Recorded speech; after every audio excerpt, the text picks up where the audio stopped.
येणाऱ्या नाशिक महानगरपालिका निवडणुकीच्या पार्श्वभूमीवरती परिमंडळ 1 अंतर्गत 25 सराईत गुन्हेगारांना 2 वर्षासाठी तडीपार करण्यात आलेला आहे।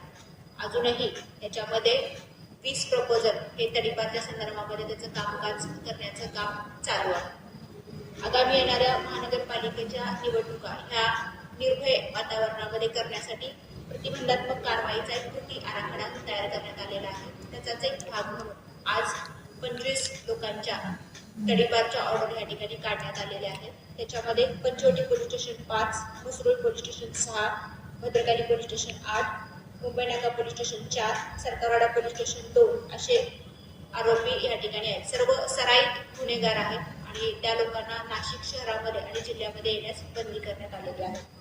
एकूण या ठिकाणी इलेक्शन पार्श्वभूमीवरती तात्पुरत्या स्वरूपामध्ये देखील काही आरोपींची तडीपार करण्याचं प्रस्तावित आहे। त्याची साधारणतः संख्या ही 175 पर्यंत आहे।